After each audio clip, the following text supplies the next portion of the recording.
Des experts et institutionnels participant à une conférence tenue à Casablanca ont appelé à une refonte des pratiques professionnelles suite à l'essor de l'intelligence artificielle qui bouleverse les modèles traditionnels d'employabilité, de formation et de compétitivité.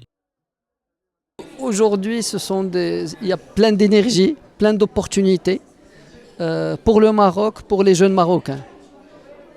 Et ces opportunités viennent des grands changements. Enfin, nous avons vu depuis un certain nombre d'années les grands changements au niveau de l'entreprise, la transformation digitale.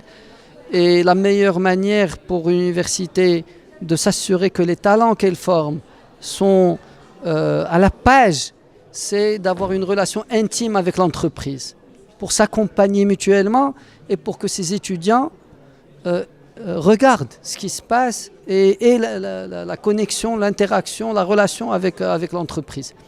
Donc ce que nous avons décidé de faire à l'Université d'Akhaoué, c'est d'introduire, en plus de la formation humaine et les skills techniques, de la formation expérientielle en parallèle, pour que quand un étudiant sorte, qu'il sorte avec le savoir, avec le diplôme, mais aussi déjà avec une expérience.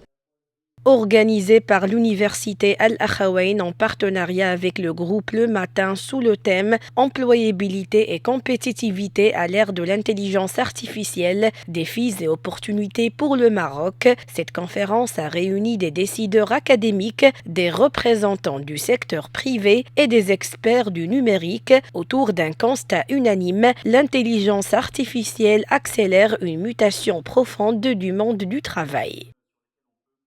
J'étais ravi aujourd'hui de participer à cette conférence sur l'employabilité ILIA, qui nous a ouvert les yeux sur la nouvelle ère qu'on est en train d'intégrer, pour laquelle nous devons nous adapter, que ce soit le monde professionnel, le monde universitaire, mais également les employés. Donc l'idée aujourd'hui, c'était d'échanger sur les initiatives qui sont prises. Est-ce qu'aujourd'hui l'IA est une opportunité? Est-ce qu'elle est une menace? Comment on doit l'appréhender?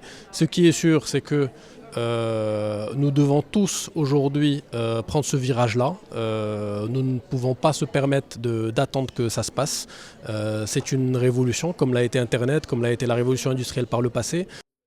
Tenu avec la participation du ministre de l'Inclusion économique, de la petite entreprise, de l'emploi et des compétences Younes Skouri, cette conférence a été marquée par une série de recommandations fortes appelant à la co-construction des politiques de formation avec les acteurs économiques, à l'assouplissement des parcours d'apprentissage et à une meilleure reconnaissance des compétences par la certification.